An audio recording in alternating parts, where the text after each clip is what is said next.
Christopher Media. Let's make some noise. Hold your ears, folks. It's showtime. People pay good money to see this movie. When they go out to a theater, they want cold sodas, hot popcorn, and no monsters in the projection booth. Everyone pretend podcasting isn't boring. Turn it off. Turn it off.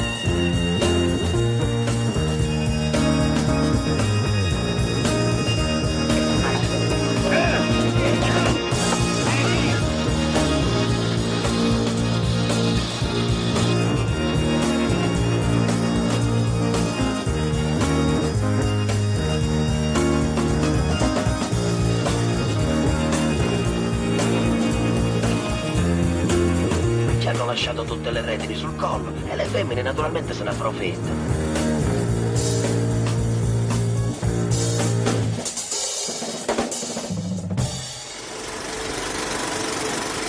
Welcome to the Projection Booth. I'm your host, Mike White. Joining me once again is Ms. Kat Ellinger.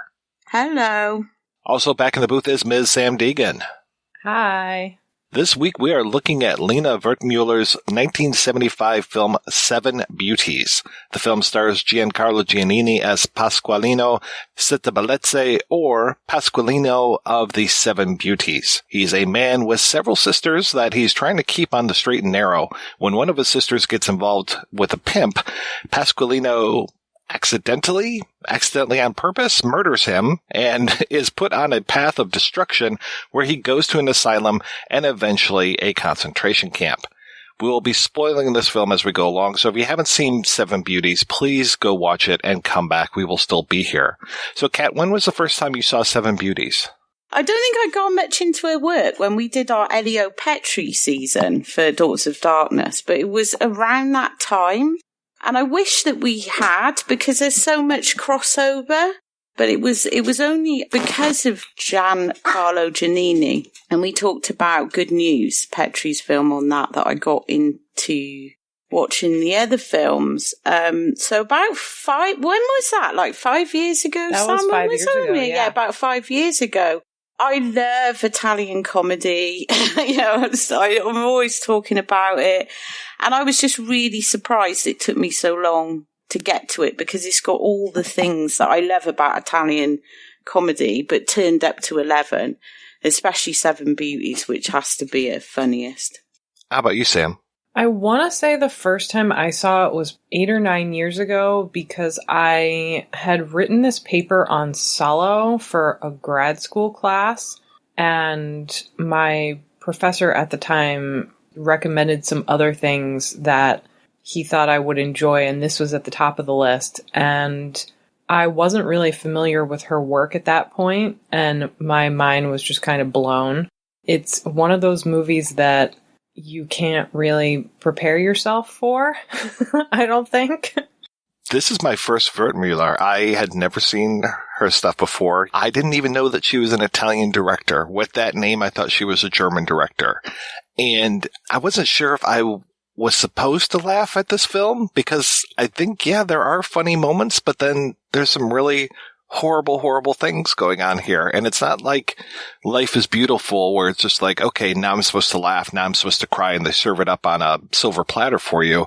This one's subtle-ish with its humor, and just that Giancarlo Giannini's character is kind of ridiculous. And despicable. And despicable at the same time. Yeah, I didn't know what was going on at first with the fractured timeline, so I found that very interesting. But from the get-go, those fucking opening credits with Hitler and Mussolini hanging out and all this war footage, and then this what would you call it? Like a DJ voice? This whole like, oh yeah. It's, it's a DJ voice. It's crazy. And I'm like, okay, what am I watching now? This is just madness. The ones who don't enjoy themselves even when they laugh. Oh yeah. The ones who worship the corporate image, not knowing that they work for someone else. Oh yeah. The ones who should have been shot in the cradle. Pow! Oh yeah. I have to say, I loved it. This is going to be my gateway into a lot of her stuff because after seeing this, I was like, oh wow, yeah. And I love Giancarlo Giannini, so being able to see him in his prime here, I didn't realize that he and Wertmüller worked so much together. So often. Yeah, and that's maybe why her work is a little more difficult for people to get into, because definitely Seven Beauties, but also things like Swept Away and Love and Anarchy, you don't really know how you're supposed to feel, and I think she really manipulates that. Like, she tries to make you laugh at uncomfortable things, I think not because she's trying to be an edgelord, but because she's trying to point out the sort of social taboos that make people, especially Italians in the 70s, really uncomfortable. And he is just the perfect vessel for that. It's easy to understand why so few people have seen her work because it's so unavailable. There's only mainly these 70s titles that have had Blu-ray releases, like most of her 60s. And only recently. Yeah, only recently. There's a couple of her films you can't find at all. Really 60. I think her first film had a Blu-ray release a couple of years ago, but it's just so hard to find. And it's one of the things about Italian comedy. I mean, all the things you're saying, Mike, are part of Italian comedy from the 60s onwards. This, although she does it just so much more in a much more grotesque way. But when it comes to like the filmmakers that did the Italian comedies, so people like Fellini, for example, De Sica, you get on one side there's this accepting of things like La Strada or the neo-realist stuff, and obviously La Dolce Vita and 8.5 and the early De Sica stuff. But once you get to the 60s, there's like a shut off. Like you can't even get Il Sorpasso. Dino Risi's Il Sorpasso has been out of print for fucking years. And there seems to be this like weird rejection of Italian comedy, even though, and this is why I love it so much, especially through the 60s and 70s, there was so much incredible transgressive film being made within the comedy. And obviously Seven Beauties is a really good example of that, but it crosses over with people like Marco Ferreri, with people like Elio Petri. And I don't understand it. The only thing I can think of is that comedy is always seen as like somehow lesser, or maybe it doesn't cross over culturally, but I've never seemed to have had a problem with the cultural aspects, you know, all the Catholicism and stuff like that. But it's so frustrating because there's so many films that desperately need restored, but nobody is restoring them because they're just not seen as commercially viable. We've had a couple of Petris, but he remains like so, we talked about that on our episode, really totally obscure outside of the genre films that he did, which aren't really genre films, but all the stuff that Latuada was making in the 70s, 60s, 70s. I mean, there's just so much stuff. And you just know it's never going to get a release because, I don't know, maybe it makes people too uncomfortable, or maybe they just don't get it, or I don't know what it is. It's just not that audience. And I got really, really into Italian comedy because I was trying to write a book on Italian comedy and I couldn't get any publisher to take it. I'm still going to have to do it at some point, maybe just self-publish it, because there's just not a market for it outside of like a handful. I'm talking a fucking handful of films like La Dolce Vita, and then everything else. And this was a huge industry, was ignored outside of that, and it no longer exists. So even if you try and get her films now on DVD, like there's been no UK releases as far as I can tell. The Kino set that they did would cost me about £80 to import it. And that's only 3 films. I think it's 4. Is it 4? I'm looking at it from across my living room, and I think it's 4. Yeah, we've had no UK release, which I would have thought somebody like Eureka maybe would have jumped on that one, but no. DVDs are out of print and stuff is completely missing, so it just makes me so angry, because this is the first female director to be nominated for a fucking Oscar, and yet where are her films? Where's the lavish box set of her films? We've had, how many Hitchcock box sets now? How many? 1 million. Do you know what I mean? Where is the lavish treatment of her films? It disgusts me. It's definitely what you were saying, that it makes people uncomfortable. A lot of Americans don't expect comedy to be uncomfortable or provocative or thought-provoking. They just expect it to be kind of lighthearted and silly, which, anyone who's actually into the genre throughout cinema knows it's a lot more than that. Sometimes these films are hard to market, especially Italian comedies, because it's not what people would expect. Also, there's this big problem with bringing certain European art house movies to English language audiences, because people want exactly what Mike was saying earlier, something like Life is Beautiful, where everything is spoon-fed to you and you know how you're supposed to feel and you know how you're supposed to react. And I think with Wertmüller's films in particular, she purposefully goes against that at every opportunity. And I think Elio Petri has a similar thing going on. So it just makes people uncomfortable. It's the same with Petri. It's the same. Where are the Marco Ferreri films? Where are they? We've had Le Grand Bouffe. That's about it. Where are they? And it is really frustrating. Like, I get it that it's not Italian comedy is like Commedia dell'Italiana is like, it's tragicomedy. But, you guys got MASH in the 70s. I thought you were, kind of into that now. Some of us are, but not our mainstream audiences. Most of the criticism that I read of this film was this kind of back and forth about the attitude, people were accusing Wertmüller as being a misogynistic director. And it's like, really, the main thing that I was reading is Pasqualino, is he a redemptive character? Does he learn a lesson through this?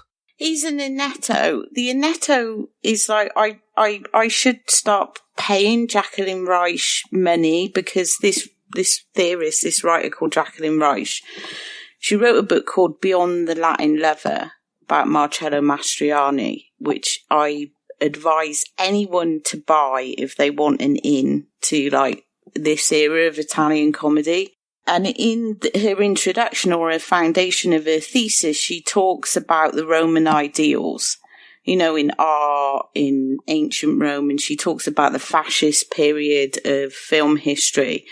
Those very early Italian comedies, so throughout the 30s, they were rip-offs of Paramount comedies, where you'd have Vittorio De Sica as the Italian Cary Grant, which I realise sounds really weird, but when you actually see the films, you see, I get it now. Because I always think of him as older, as the film director.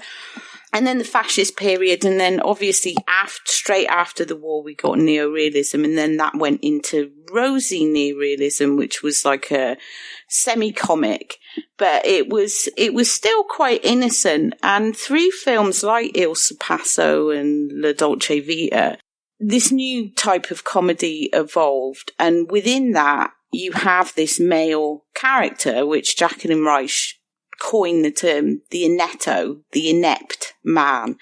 And I am fucking obsessed with the Annetto, right? I've mentioned it in every essay I've ever written about Italian. I have to get it in, because once you realise it, you see it everywhere.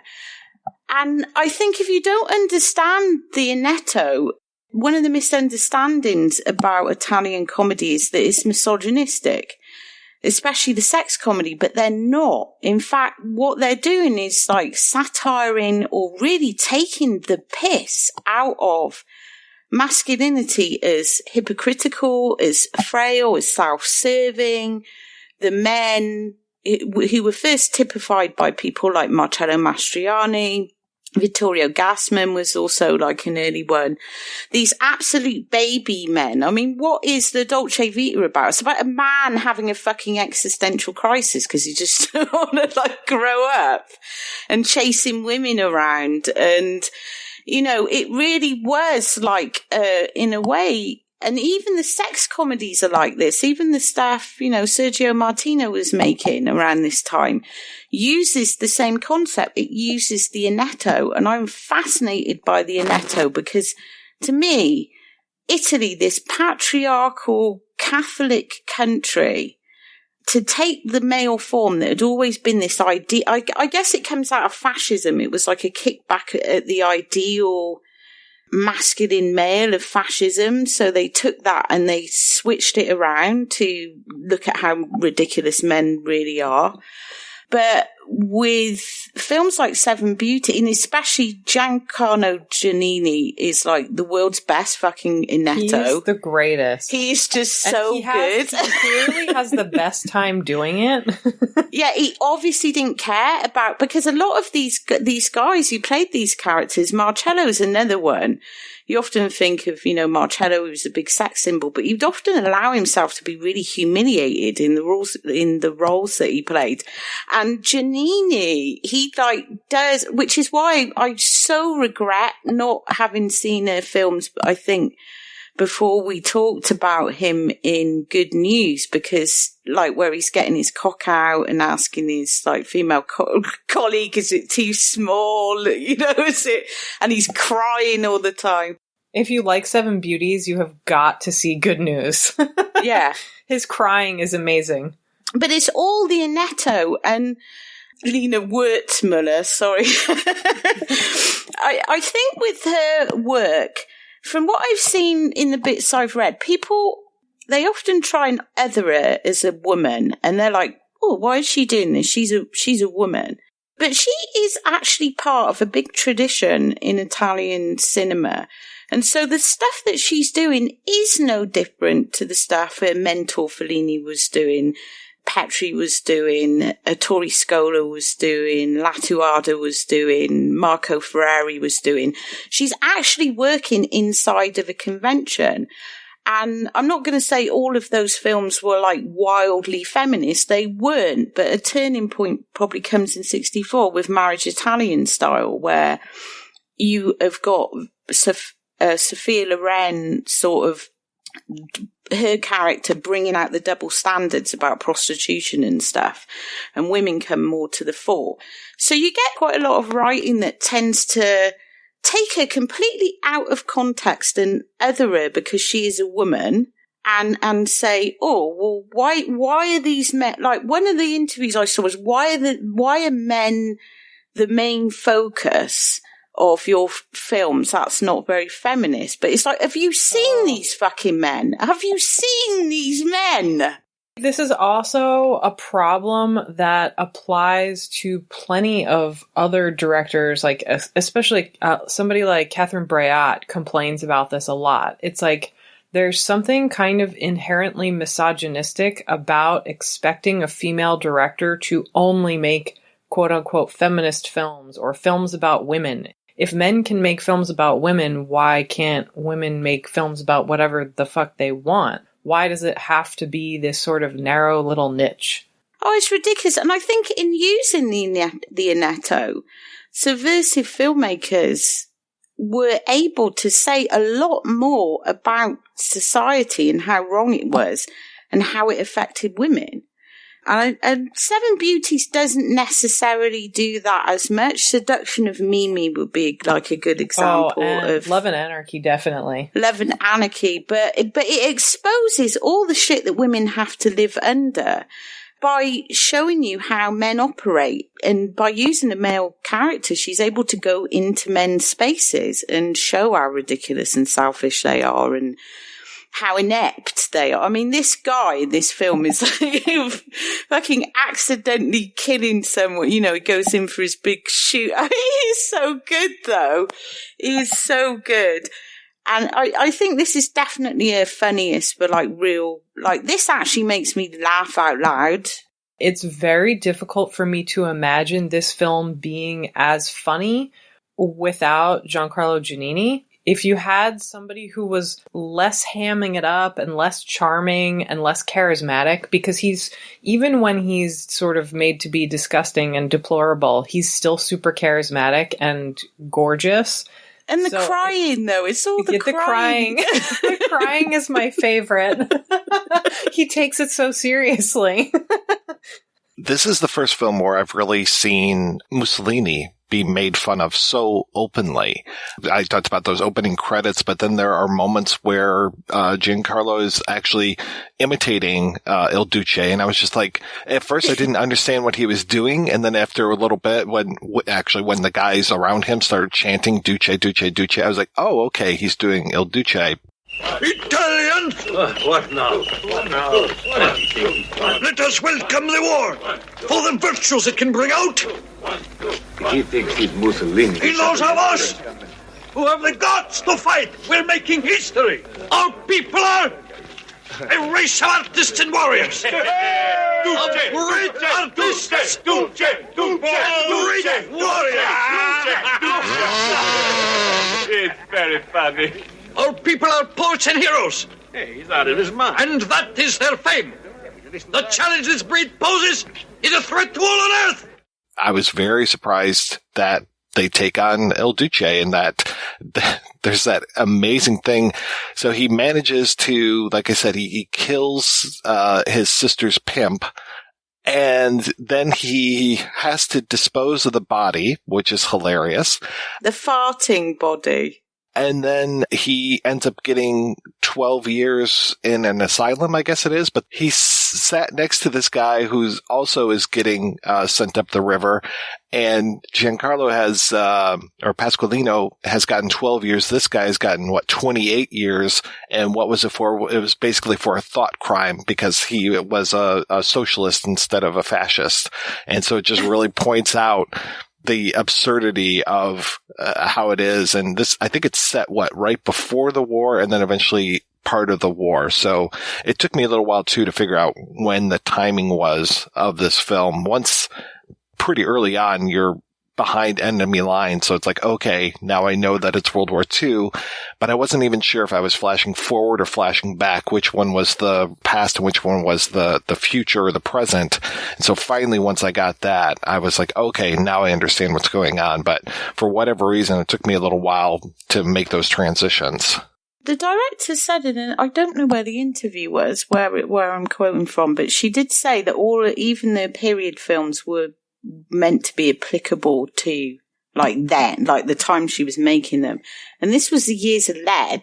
You know, it was a really difficult time in Italy with, and the thing I think that also really confuses some of the critics that I've read is they can't quite figure out where her politics lie. And it was the same with Petri, which is why I keep comparing them, because Petri started off a socialist, and by the 70s, he got very kind of disenchanted with this idealism of Marxism. And so he made The Working Class Go to Heaven, which basically showed the unions and the students and the industrialists is all fucking ridiculous. And she does the same thing. It's all anyone in power is ridiculous or exploitative, so there is a lot of parallel to that, and I don't think you can take them out of that climate. So she's like using the years of fascism really to talk about what was happening in the 70s,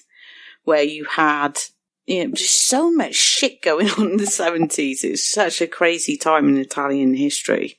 I know Samm knows all the bombing dates and who got assassinated. I really, at some point, should probably, or we collectively should do some sort of book on this. It's endlessly fascinating. Jolly. I think it's jolly subject matter. It also has interesting parallels if you watch some of these films now with the current political violence that's going on and all the protests and the ways that people are feeling really frustrated. Yes, there are certain cultural things that it could help to know and certain political and historical things, but really this sense of imminent violence and frustration, it makes these worth watching again and again, and especially now.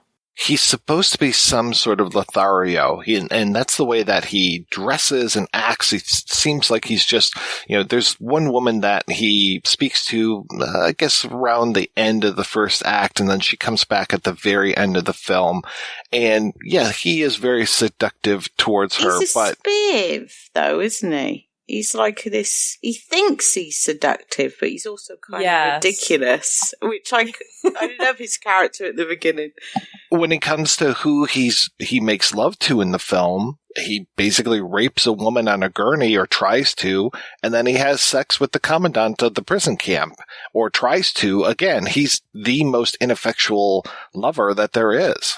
Pretty much, which I think is what makes him such I mean, not just this character, but Giancarlo in general, is the way that he plays this Inetto type is so physical. Like, it's not just him moaning and complaining about things, but it's like the crying and the sort of attempts to be sexual and attempts to be violent, and it's like they all kind of fail.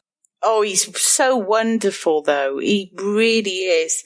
Especially when jumping ahead now, but he's also impotent by the end of it as well. It's like he has to endure every single form of humiliation. I really love it when he goes in to kill this guy. They got like this almost Western soundtrack playing, and he's having his showdown. The gun accidentally goes off. And he goes, is that guy like his lawyer or something, or his friend? But he basically just gets told off for not like being prepared. And then they go through this whole thing of how the mafia get rid of bodies, and we invented the 3-person coffin, and so like, and even then he can't get that right. He gets very clear instructions because he's such a fucking big head and he can't calm down. He ends up admitting what he's done. And so his lawyer's just like, you're fucked. What have you done? And it's in every newspaper. His lawyer is so foreign to the idea of confession. He's just like, a confession? What are you confessing for? You totally ruined your legal defense. You shouldn't confess to anything ever.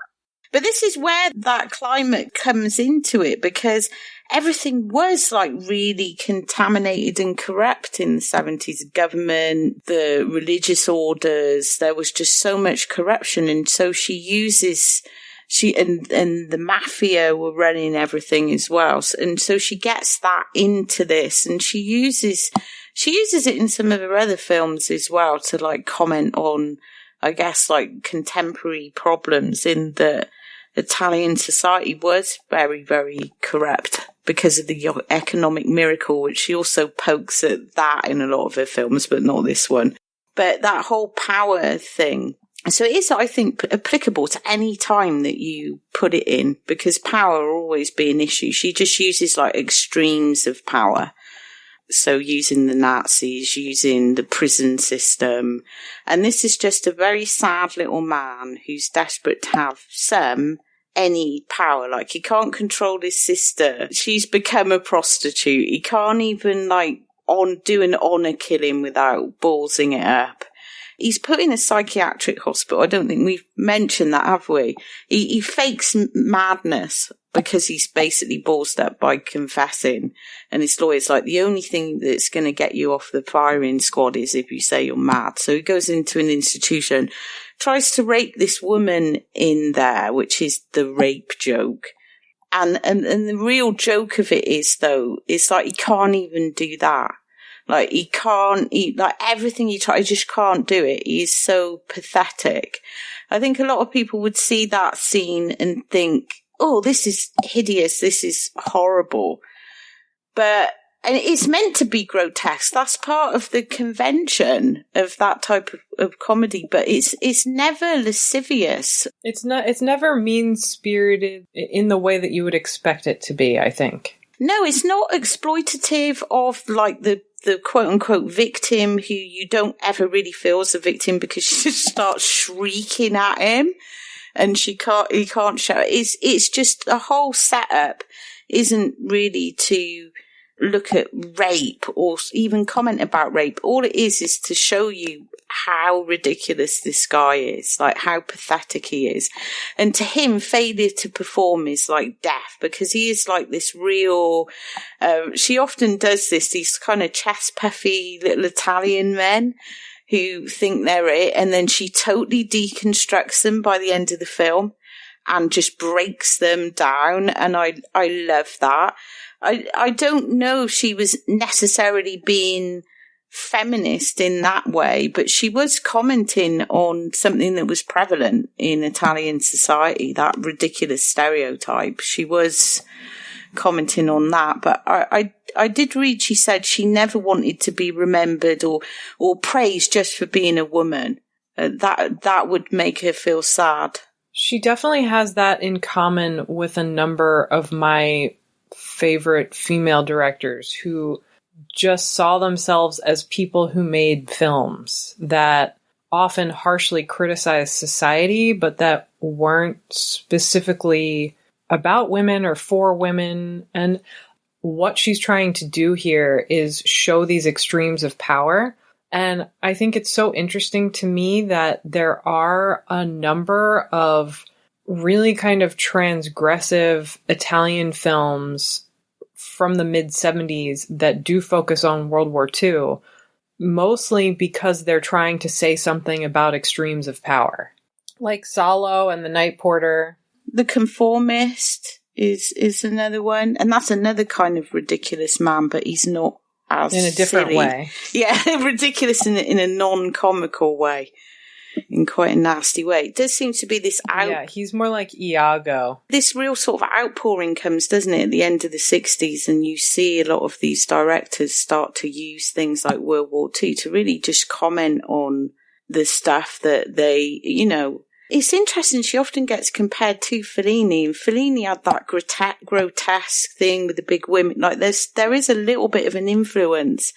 But Fellini was quite apolitical.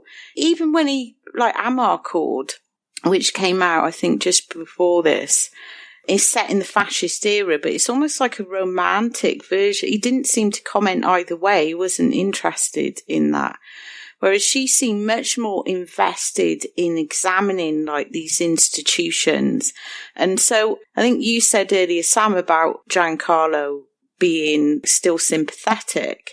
One thing that she did was she showed that it was unfair on everyone. You know, women suffered under that system, but so did the men, because quite often these men have these moral obligations put on them by tradition.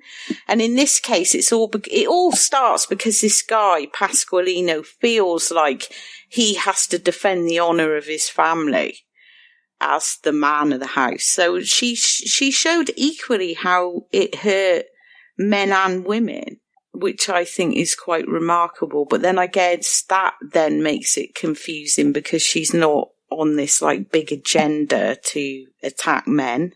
I was very happy at one point when he's in the asylum, the cross-eyed guy from Salo shows up just briefly. Yes! I don't even know if he has a line. Exciting. It's so exciting seeing him turn up. He's only in it like for a few seconds though, isn't he? But he's got the look. Like perhaps they were like, we need someone who looks like they've been in an asylum, and it's like that dude.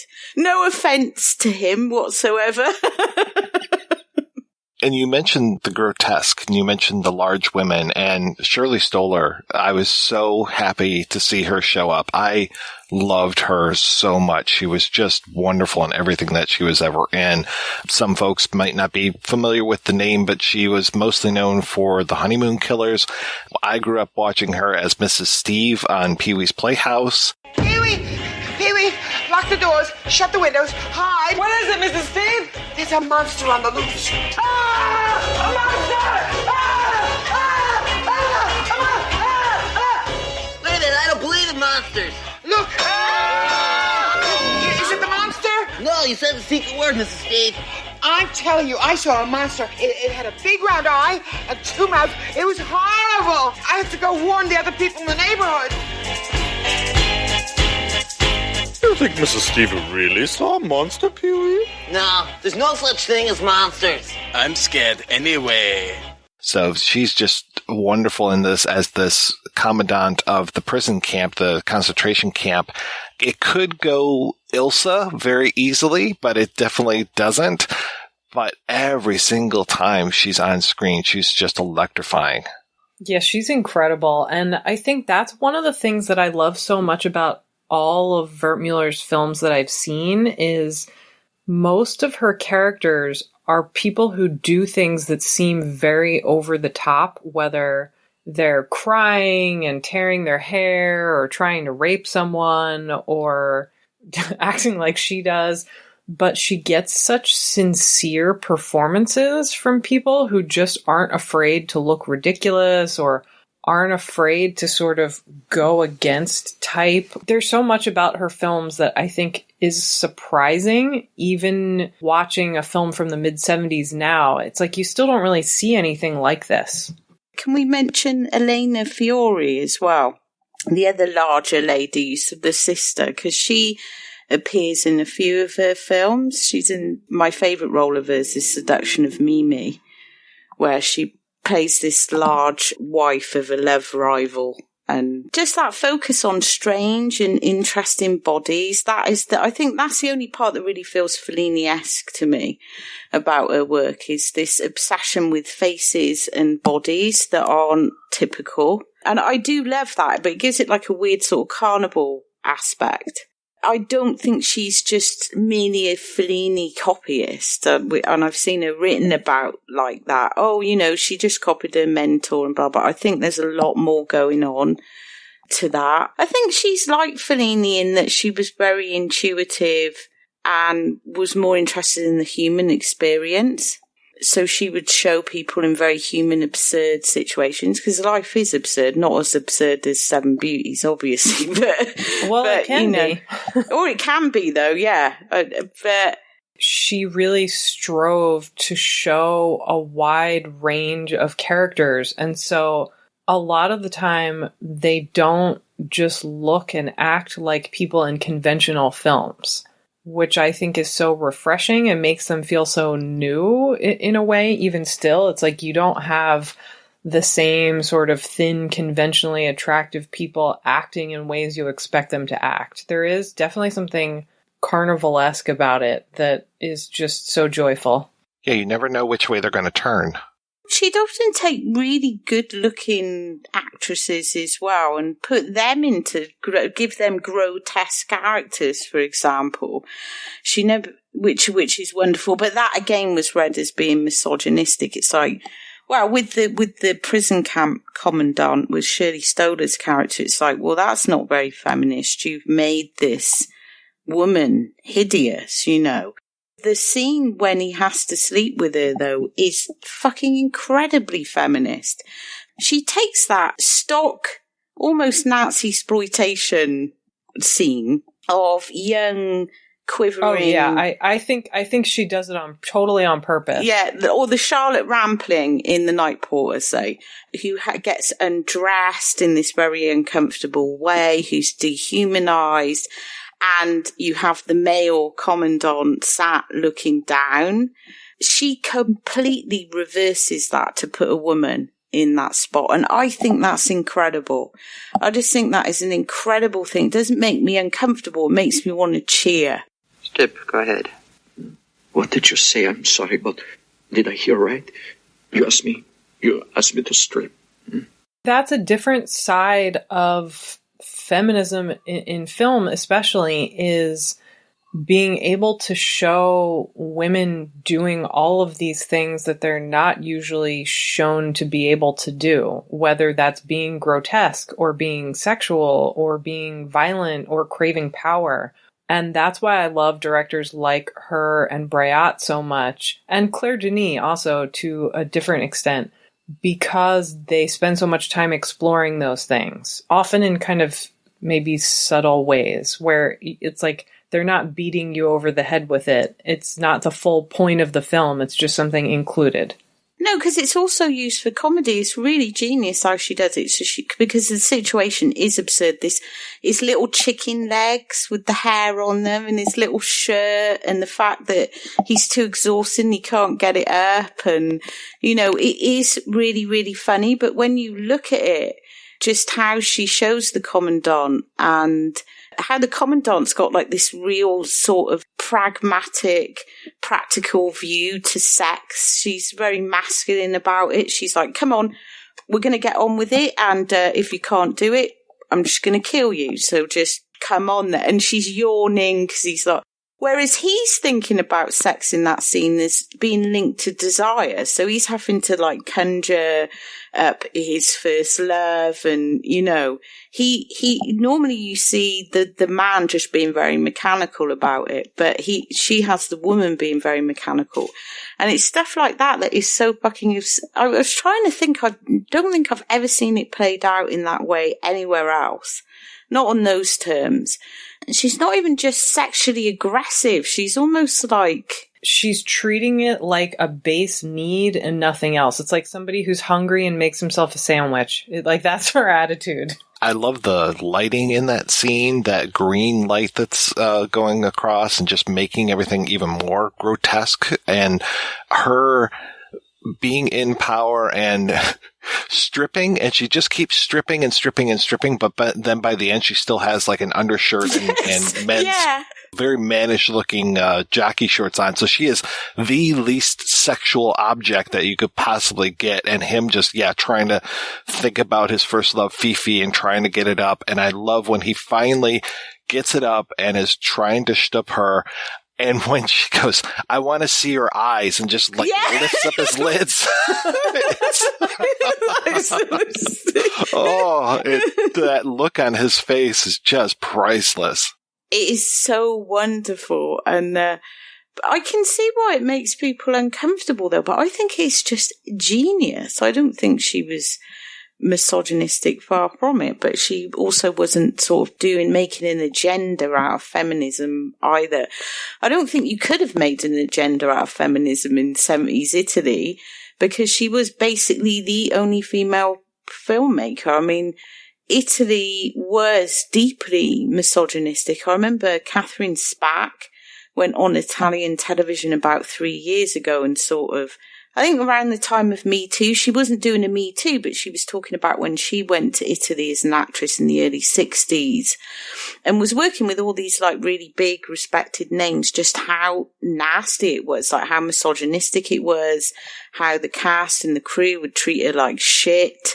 She lost custody of her kid because she was an actress and that was considered a prostitute. And Wertmüller was like working within that, somehow managed to hold her own within that, and made a fucking spaghetti western, which we haven't mentioned. It wasn't like France where a female voice was starting to emerge, or America by the early 70s. Feminist filmmakers are starting to emerge. That wasn't in Italy at all. So I think she had to be much more subversive about that, rather than sort of coming out and having an agenda about it, because I can't imagine how difficult it was for her to work in that field. Just the fact that she was there alone is an incredible thing. We haven't mentioned Fernando Rey, who is one of his two friends at the concentration camp. It took me a little while to even recognize Fernando Rey, because the makeup on all of these guys, they just look horrible. Oh my God, I can't look at his makeup in this. It's so horrible. It's really bad. But the thing that really gets me is how there's this white stuff everywhere. And I'm pretty sure that we are to imply that all of this white stuff that is everywhere is ash from the dead bodies, because this is one of the most harrowing presentations of a concentration camp. Just all of these dead bodies every place, and the guys who are in charge of moving the bodies from one place to another or throwing them into the crematorium. I can see Sam, why your professor recommended this along with to watch with Salo, because, man, it is really gut-wrenching. And, yeah, everybody just looks beat to shit. And again, it's completely unemotional when we see people moving bodies and how the officers are. It's the same as the sex scene. They're just bored and indifferent, which I think is, in a way, even more powerful than something that sets out to be overly shocking like Salo. Is the fact that they're just obviously so desensitized to it. Just so like, and all the people, all his friends in the camp, you know, when they get a chance to be shot, they're like, me, you know, let me go. I just can't take it anymore. Those aspects of it are so powerful. Fernando Rey's death scene and Francesco, Piero de Iorio, I'm butchering that, I'm sure, but when he sees Pedro die and then has to kill Francesco, and he's doing this so that not everybody in the camp or everybody in his barracks will die. He has to choose 6 people to be killed, otherwise everybody dies. Oh man, it is just one of these horrific Sophie's Choice type choices where it's just like, wow. You know, I was talking earlier how people were saying like, oh, his character never changes. He's not affected by this stuff.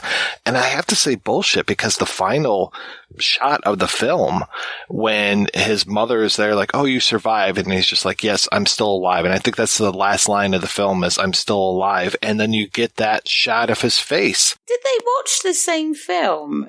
That's what I wonder. I'm confused. So I think... Did they bring the house lights up too soon? Well, this is something that I find really frustrating, and I've spent a lot of time thinking about it while I was finishing my World War II book, is people want to be spoon-fed things. Like, they need the melodramatic music that tells you this scene is sad, and this character is having all of the sad feelings.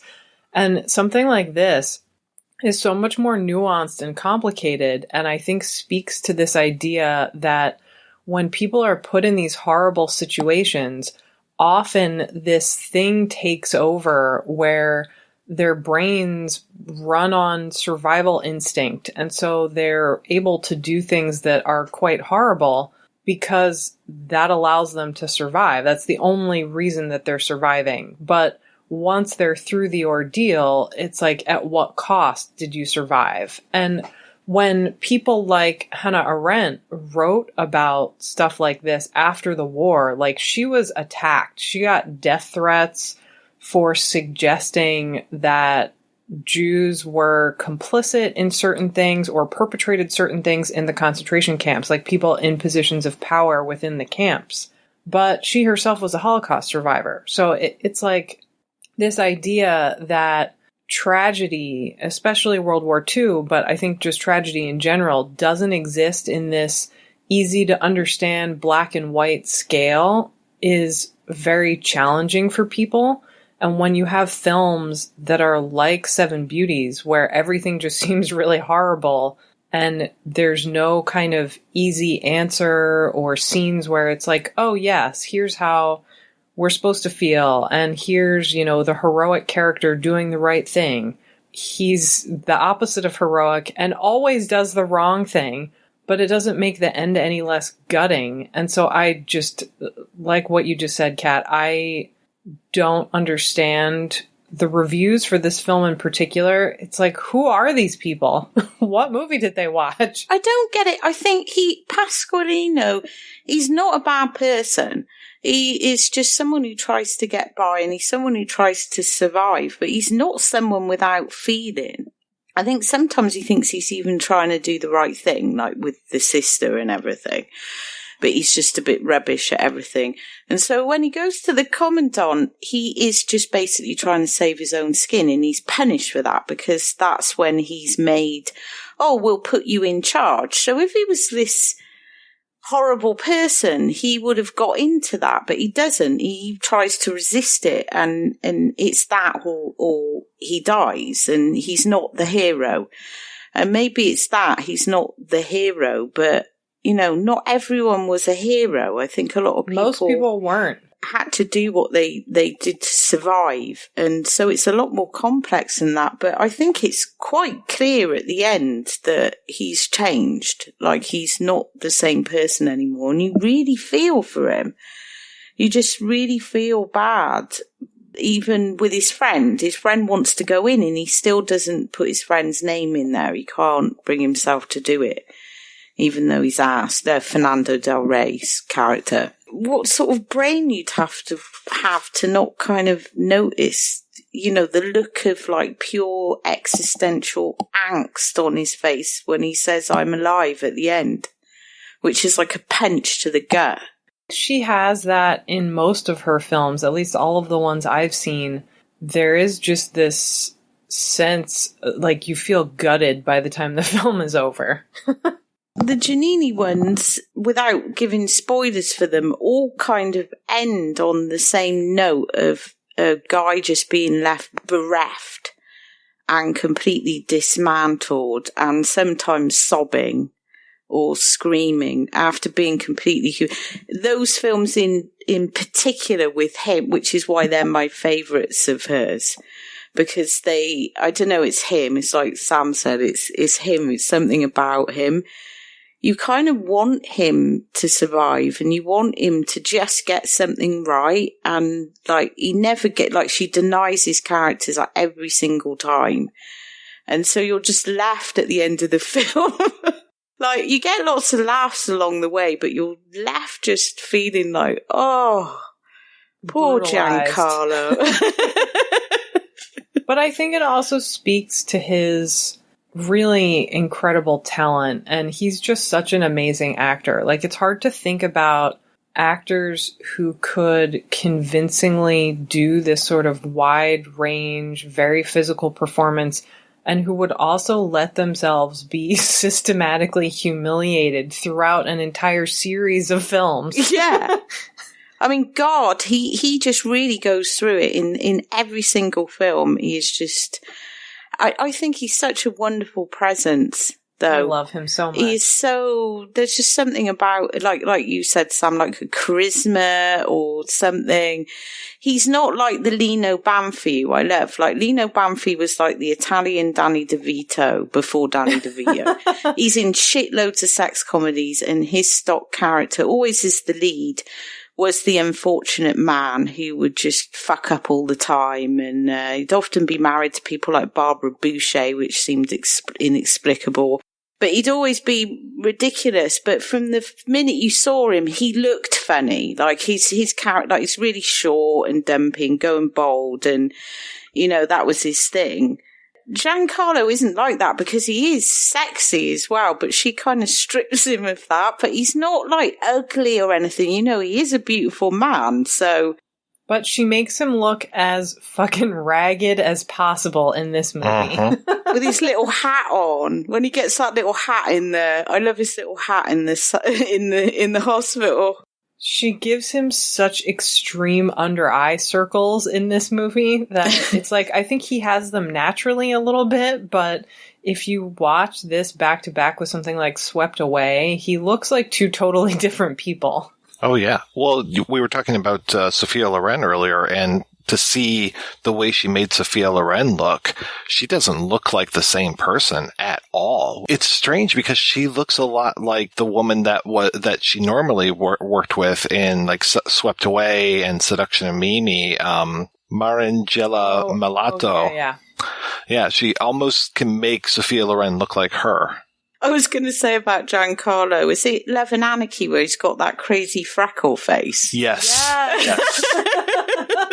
It is. And just mad is freckles. Seduction of Mimi the one where he has the similar sex scene in that like shack by the beach? There's an amazing sex scene in that one with a very large woman with a very large bottom. And it's framed. It's like a companion piece to Seven Beauties. She frames it almost in a fisheye, so the woman's backside fills up the whole front of the shot. And Giancarlo looks about 6 inches tall on this bed, clutching this like little blanket. It's one of the best sex scenes I've ever seen. It's not good. Erotic, but like the way it's shot and just how funny it is. All right, let's go ahead and take a break, and we'll be right back after these brief messages.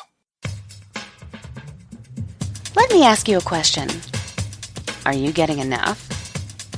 I bet you'd love more, right? Well, AdamandEve.com wants to give you more with 10 free gifts. First, you'll get a sexy surprise for her. Second, a specially selected toy for him. And third, a little something we know you'll both enjoy. Plus, you'll get 6 full-length adult movies on DVD. And number 10, free shipping on your entire order. So what do you have to do to get your 10 free gifts? It's not hard.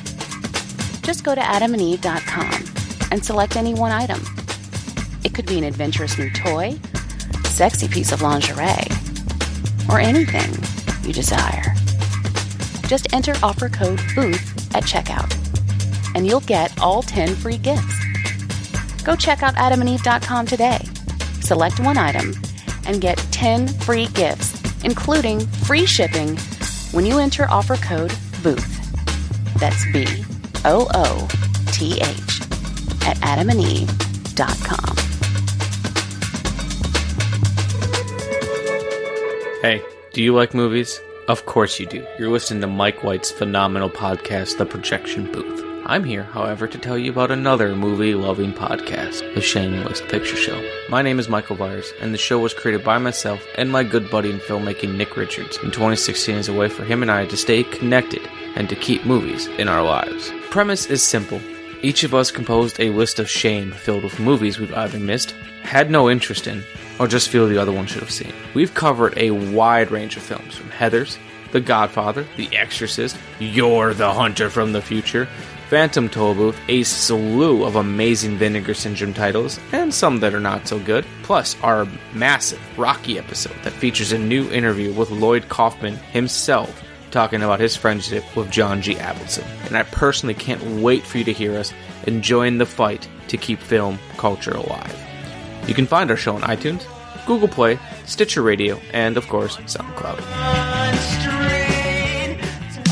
Hi, I'm Dave Kittredge, filmmaker in Los Angeles, and I'm the host of The Outcast, presented by Outfest, a new podcast where I have conversations with LGBT creators and allies to discuss their work, their inspirations, their passions, and the challenges of getting our authentic voices heard. I was scared because I thought, what am I doing? Like, here I am selling my soul. But when I realized what the movie was, I'm like, I'm in. Let's make this wonderful movie. The freedom of ad-libbing and letting things happen in the moment. With Stephen Trask, let's write something that involves stand-up comedy, drag, punk rock. I was so rebellious and precocious, I guess.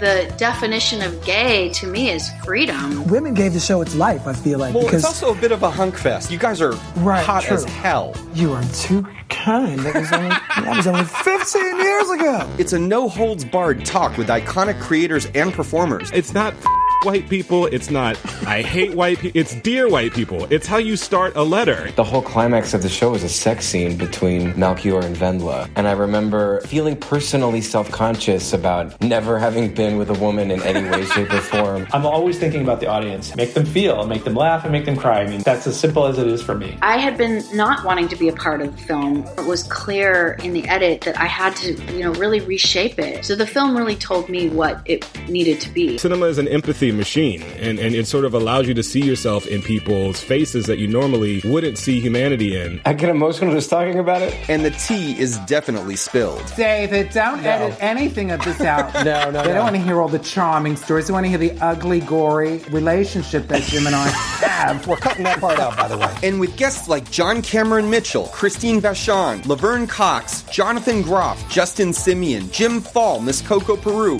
Rachel Mason, Jeffrey Schwartz, H.P. Mendoza, and fabulous queens Shangela, Eureka, and Bob the Drag Queen. I'm sweating the house down. Oh, mama. You never know what's going to come up. You know me, I'm so big and strong that Eureka and Bob actually hide behind me, and I protect them. She is quite the chihuahua, mama. She does pop up. I was like, wait, should we have had security the whole time? I think they think I'm the security, bitch. It's season 1 of The Outcast, presented by Outfest, premiering in the summer of 2020. Hope you can join us. All right, we are back and we are talking about Seven Beauties. And Kat, you mentioned that Wertmüller did a spaghetti western, and I am super curious what that was. Oh, it was Bella Star. What's the full title of it? The Story of Bella Star? I've never seen that one, actually. I have to admit, I've never seen it. Me neither, and I'm dying to. And what kind of lady was wanted for horse stealing and bootlegging? That was no lady. That was Belle Starr. She directed it under a male pseudonym as well. Really hard to get some of those 60s films of hers. There's another one that I've had a copy of it, an Italian copy. I think it was like maybe a third film or no, it wasn't. It was very. She did The Lizards. Let's Talk About Men. Oh yes, which was like there was another Italian comedy called Let's Talk About Women, which was more traditional, and so hers seems like a reversal of that. But I've never been able to get subs for it, and my Italian doesn't go beyond Va Fanculo, which comes up a lot in these films, and Aiuta, which, because I watch a lot of Power, and that's about... Anyone who's seen like 3 or 4 Giallo films should know what Aiuto means. But so I don't know, and I don't know what's going on in it, which is really... It's only really when you get to The Seduction of Mimi in 72 that little bubble of films in the early 70s seem to have had some home video treatment, but it's like, where is the rest of it? Where is the earliest stuff? Or was it just because it was considered more commercial? Because she always considered herself working in commercial cinema. And the comedies that she did were kind of commercial because there was, like I said, precedent for this. It was like an established tradition. And other filmmakers were doing it. I know it seems odd to us outside of Italy, some of their editorial choices of the story. But yeah, I don't understand. I'd be dying to see. I think she did these 2 other films in the 60s that appear to be completely something about mosquitoes. Oh yeah, it's Rita the Mosquito and Don't Sting the Mosquito. I'm dying to see them, but yeah, you can't get them anywhere. But it's so strange because if you think about even like to your point about her being a commercial filmmaker, even by the late 70s, you've got stuff like A Night Full of Rain, which it's Giancarlo again, but with Candice Bergen, and like it's a U.S. co-production. So it's like she was making bigger films. I don't know why she didn't catch on. Like I don't understand it. I watched a really good documentary about her called, well, some of it was really good. Other times I was like, okay, I want to speed ahead, but it's called Behind the White Glasses. We can't get that in the UK anywhere, and I've been dying to see it. It was so tough for me to find. We were talking on another podcast about like off-brand streaming services, and this one is, I guess it's not that off-brand. I guess if you buy Blu-rays and you get the digital copy code that everything's on Vudu, I think it is, and this was on Vudu. So I'm like, all right, that's the only place I could find it, and it's relatively new, isn't it? Yeah, It should be out there easily findable, but it's had like very limited release in the US, from all I can see, and that's it. It's like she doesn't exist in the UK. There are all these later films, like I don't know if Kat, if you've had a chance to see Camorra from the 80s, which is some of her later films I haven't seen either. Yeah, I'm dying to see those too. I just wish they were easier to get a hold of. It seems like a rape revenge drama with a serial killer. Like, it's even hard to find like full descriptions of some of these. It is. It's shocking, especially now. Especially the last few years. There's been so much about women filmmakers and raising up women filmmakers, and there's been all this talk in the Oscars and all this talk everywhere about, we need to look at the women filmmakers more, and they've been so neglected. And you get Italy's perhaps most important female filmmaker. And for world cinema, to be nominated for an Academy Award, which is the thing I love, she's often sort of thought of as lesser to the bigger talents, whom all of them I love, but yet she kind of made that international jump when a few of them were really flagging. But it's like, why is she so absent from all these conversations? Why? Because what we were saying earlier, she doesn't tell conventional, digestible, safe stories. People don't know what to do with her films. Which just shows how typical it is, like what we expect from women as filmmakers. I guess she can't be, it's like Petri in a way. Petri is a hard sell because he is impossible to tag or market. Which makes him great. Yeah. Well, to us anyway. And it's like, how do you sell, if she had been making like rape revenge films or these dramas about everyday women's lives, then maybe, we would have had a huge thing. All her films had been about Giancarlo's wives, long-suffering wives.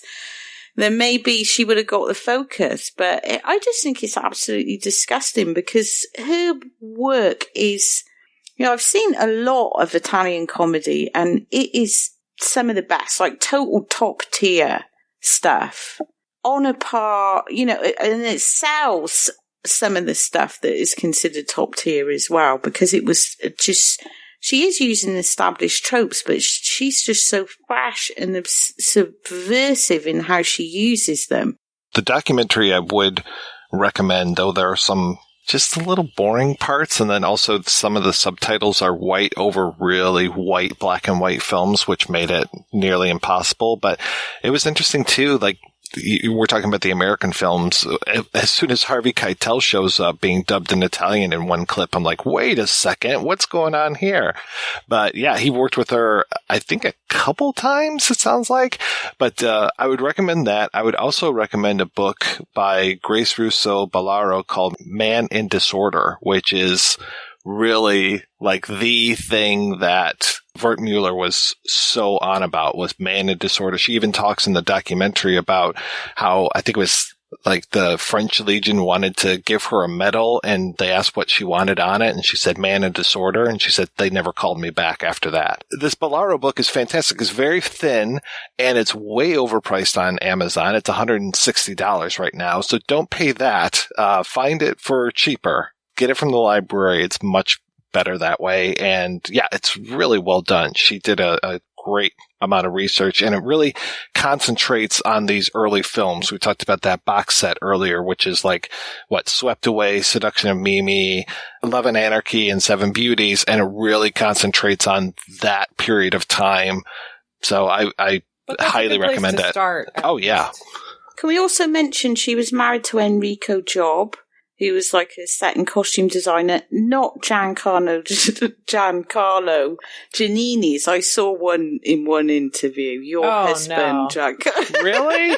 Oh my God. Well, they work together, so naturally they must be married. Yeah, because how would she have managed, without having a big star husband?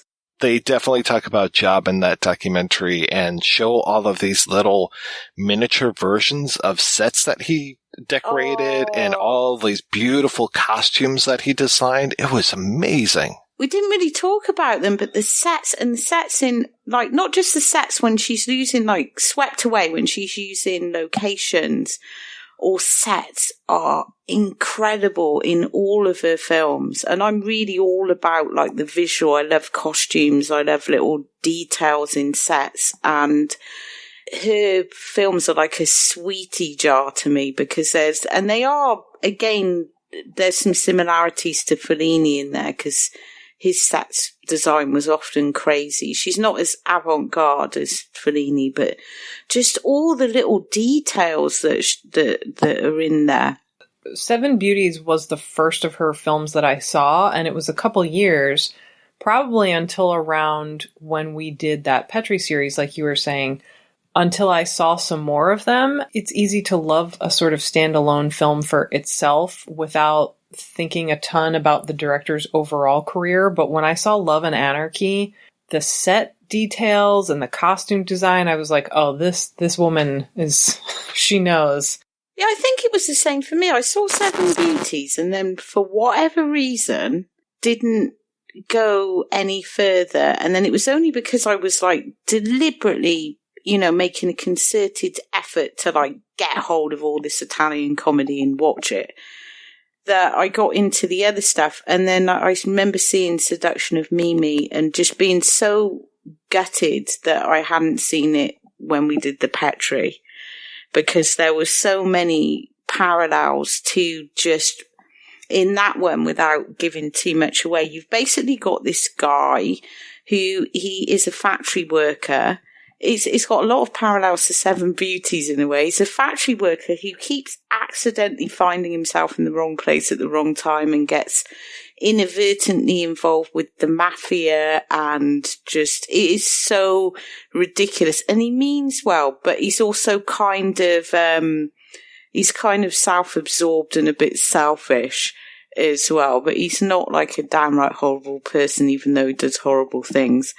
His ridiculousness in that just reminded me so much of the Petri film, when in the Petri film, and I'm quite sure now after seeing the others, that's why he was cast for that. Because in that film, he plays a journalist who he's married to. Is it Nella Muti or someone like that? Or he's got a very young, sort of glamorous feminist wife who won't cook his dinner. And his female co-worker won't sleep with him, and he's like marching around, he's crying. And I'm quite convinced. Yeah. Showing his cock and going, what's wrong with it? Is it too small? Why isn't anyone interested? It's so fun. That one's never had any sort of decent release, but it was on YouTube at one point with subs, amazingly. But I'm quite convinced now that's why he was cast for that role, because it is very similar to the stuff that he does in Mimi. In Love and Anarchy's not quite as bad, but he's got that ridiculous freckle face. Yeah, he's ridiculous in other ways. And the crazy hair. And Swept Away. Oh my God. Talking of people thinking misogynist, see, I think Swept Away is fucking hilarious. It's hilarious. It also has so many genuinely erotic scenes. It does. And again, it's a good parallel to Ferrari with La Cagna, because it's a similar story. I saw some people recently going absolutely nuts over that film Overboard with Goldie Hawn and like how misogynist. Oh, this woman falls overboard and this guy makes her his sex slave. And I remember seeing that when it came out and finding it mildly amusing. I haven't seen it since the 80s, but I don't think I've ever seen that one. Oh, well, Goldie Hawn is this posh, stuck-up cow, and I wonder if it was influenced by Swept Away. It sounds like it. She is on a boat. And actually, now I'm saying this out loud, I'm like, It's the same film. The carpenter, she's rude to him. She falls overboard and loses her memory. So and he claims her as his wife because she has amnesia, as his way of getting revenge, and makes her look after his like 5 kids, because he's like a widowed dad and he lives on a farm. He's like a total hick. And they were so outraged, this bubble of people recently. I don't know if Overboard's been re-released or something, but I saw some backlash. I think it's getting remade, maybe?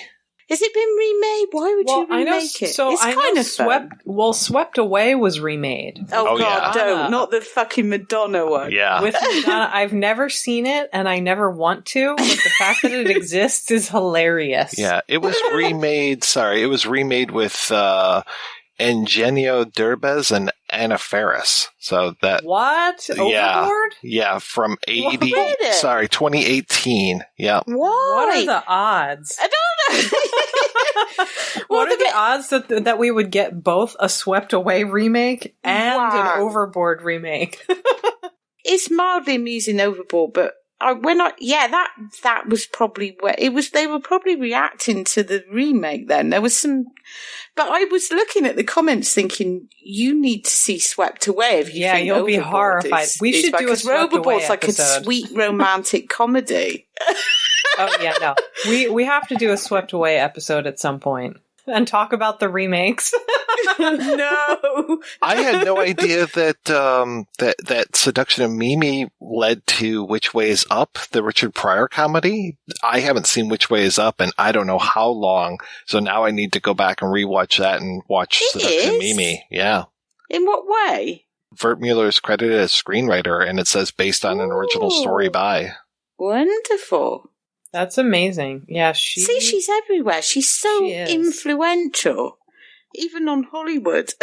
She's still around. She's 92 years old, and unfortunately, when she passes away, so many people are going to glom onto her, like, "Oh my God, yeah, we've been a fan of hers all this time." And liars. Yeah, exactly. And it's like, yeah, it's like, where were you? Where were you asking for the fucking disc? Where were you buying the disc? Create a market then. If Marty stands up and says, I was a fan, I'll be like, yeah, okay, I understand you were. But if suddenly all these other people, he was in the documentary for sure. And it was funny because he was like, yeah, I didn't know what to think of her stuff when I first saw it. And I was glad. I was like, okay, good. I'm glad I'm not the only one. The first time you see one of her films, even if you know the plot description and maybe you've seen some Fellini or something, but I feel like you really are just surprised from one scene to the next, and there's no way to know what to expect or like how it's going to make you feel. Absolutely. Which is what's great. What cinema should be about, really. I think the thing about Italian comedy in general, not just these films, is it's so unmined that, like, even for me, you just went headfirst into this huge mission to, like, for instance, get my hands on every film that Marcello Mastroianni had been in, and I still haven't watched them all, but and just things like that, it constantly surprises me. Even when I think I've seen it all, I will discover somebody else and another whole director with a load of stuff. And I think for film fans, where it's getting harder and harder to find fresh old stuff because so much is easily available now, it's like it's there beckoning you like a little journey, like, come on in, because there's so much to discover. It's just, if people could just get beyond their like initial idea about what constitutes an Italian comedy, because the one that I get a lot is, they're not very funny though, and it's all based on assumption, or they're sexist, or, you know, culturally they don't cross over, because I don't think that's true, especially on the like art house end, where you have these directors talking about these big universal themes. So they are. I don't think you have to understand anything about the history to understand like a character being pushed to the brink and like how absurd it is. So it's like, it's there. And I think everybody listening to this episode should go out afterwards and buy all the Wertmüller DVDs or Blu-rays, or Samm will come round and burn your house to the ground. Wow. I haven't made that threat in a while, so no, it's genuine. Create a market, and then we might get more. They'll be like, these Blu-rays are selling really well. I mean, nothing like the threat of arson to spice up your life a little bit. Well, normally this is the place where I say, let's take a break and play a preview for next week's show. But next week, I'm talking about a bunch of silent films. So I could play some music, or maybe some talking heads, maybe Orson Welles talking about how great Buster Keaton is. Good evening. This is Orson Welles. And it's my great pleasure to introduce this evening Buster Keaton. He was, as we're now beginning to realize, the greatest of all the clowns in the history of the cinema. But I'm not going to. So next week, we're going to talk about Buster Keaton films. Prepare yourselves, because it is quite a long discussion. Until then, I want to thank this week's co-hosts, Sam and Kat. So Sam, what has been keeping you busy lately?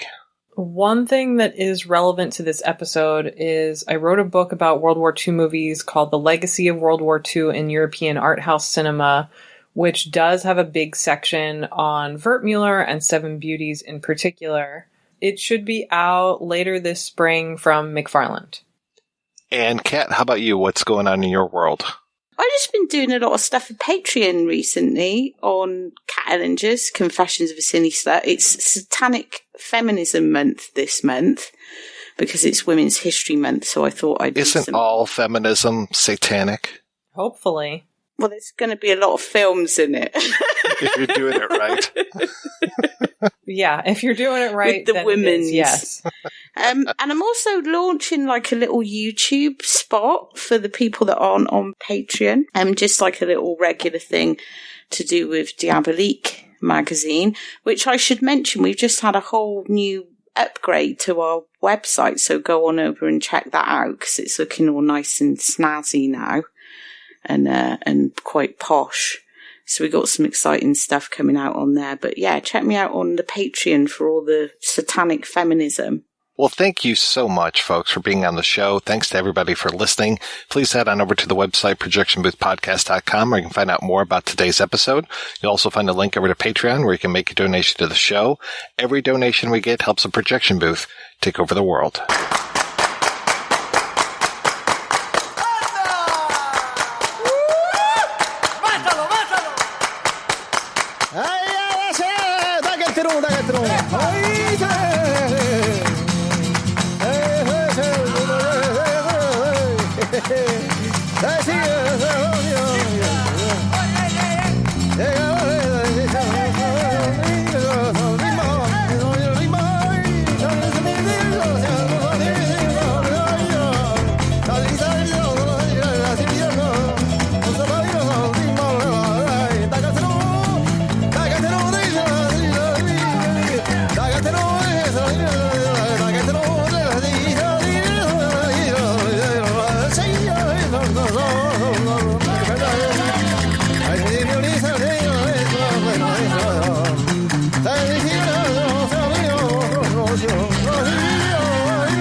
If you enjoy this show and want more people to know about it, head on over to iTunes, leave a comment, and rate it 5 stars. Make sure you like and share us on Facebook, and don't forget to follow us on Twitter. Just search for Christopher Media. Thank you in advance for supporting Christopher Media by clicking on the PayPal button and by clicking through to all the sponsors who support ChristopherMedia.net. Most importantly, we would like to take the time to extend an extra special thanks to you. Christopher Media could not exist without your support. Thank you for visiting ChristopherMedia.net, and thank you for listening. Christopher Media. Let's make some noise.